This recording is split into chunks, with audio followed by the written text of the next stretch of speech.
Raccoon hyphen hyphen hyphen hyphen Formers.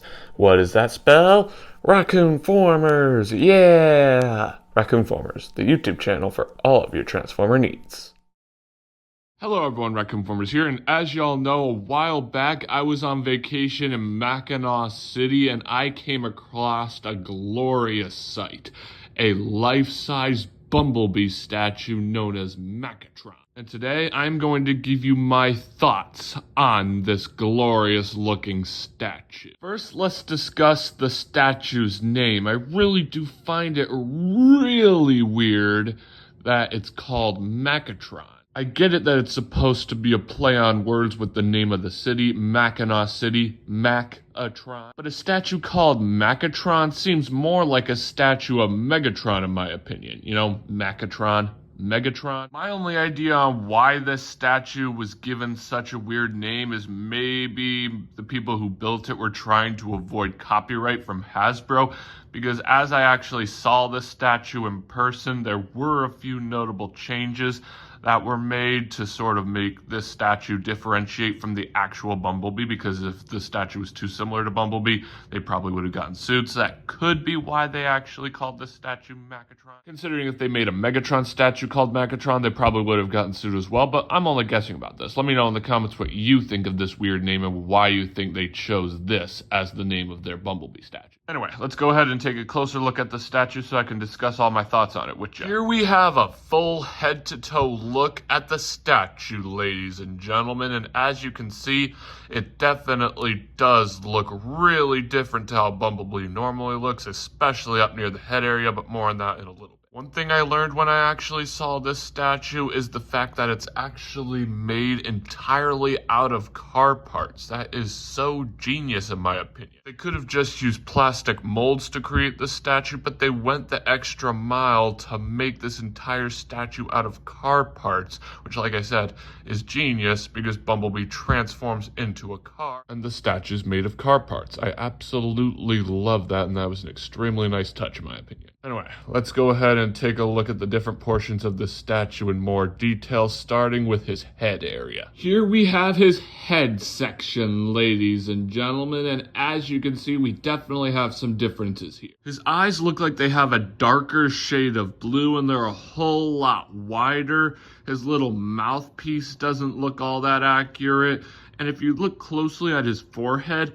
instead of having an Autobot insignia there, he just has a big letter B there. That's definitely quite interesting. Those were probably some of the changes that were made so that way Hasbro wouldn't sue him, but I'm only guessing. Well, let's go ahead and move on and take a look at the statue's chest area. Here we have his chest section, ladies and gentlemen, and we also have a few differences here as well. The little car windows that are normally on Bumblebee's chest don't really look like car windows here, but you can definitely see some of the exhaust pieces and engine pieces that were used to create this portion of the statue, especially in those little window areas, and it looks really cool in my opinion. And if you look behind the windows, you can also see some more car pieces. I really am impressed with that decision to make the statue entirely out of car parts. That's so creative, and you can definitely see a lot of car parts in his chest area here. Anyway, let's go ahead and move on and take a look at the statue's waist area. Here we have the statue's waist section, ladies and gentlemen, and there honestly aren't that many differences here, if I'm being honest. They both look really similar. They both had the wheel wells on either side of his waist, and they both have that weird shape that's in the middle of his waist area. The only real difference I can actually see is the fact that the statue doesn't actually have that license plate in this area like normal Bumblebee does, which in my opinion is a bit weird, because the entire statue is made out of car parts, so I feel like they could have easily incorporated a license plate into this area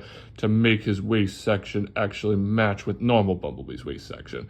That's one complaint I have here, but other than that, everything looks a-okay. The waist area for the statue is incredibly accurate except for that one issue. Anyway, let's go ahead and move on and take a look at the statue's arm areas. Here we have the statue's arm sections, ladies and gentlemen. If I'm being honest, the arms look spot on to how Bumblebee's arms normally look. We have the big pointy shoulders with gray tips and with yellow bottoms. We have the hands that are decked out in yellow and gray with the fingertips being gray. We have those big arm panels on both of his arms.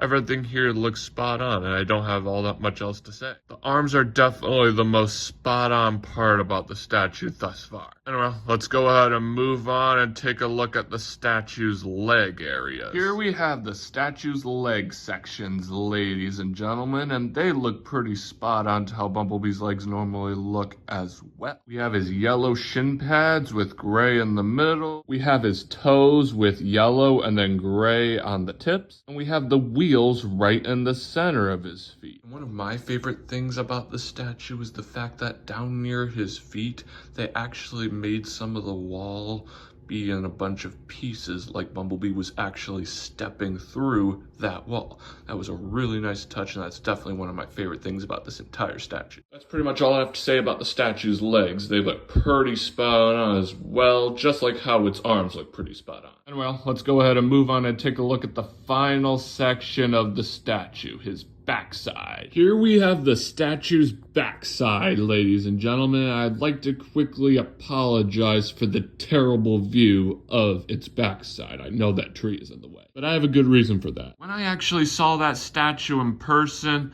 I ended up getting a picture of its backside, but when I was actually editing a different video, I accidentally deleted that picture, so I had to go to the short that I created last month and use a shot from that of its backside, and this is the best I had. I apologize about that, but I'll be sure to do my very best to describe this guy's backside to you. You could definitely see Bumblebee's signature doors on his backside and the wheels that are actually beside the doors, and the rest of the stuff that is back there is more car parts. I really wish I could show you, but like I said, I accidentally deleted the picture. And now that leaves something that you can actually see for yourself in person to make your experience seeing the statue more cool, because I definitely recommend seeing this guy in person. It was such a cool experience. Well, friends, this pretty much wraps up this video review. Thanks for tuning in. Remember to click that big red subscribe button and hit that notification bell so you never miss out on a future video. And be sure to let me know in the comments what you thought of this review and what you think of the statue overall.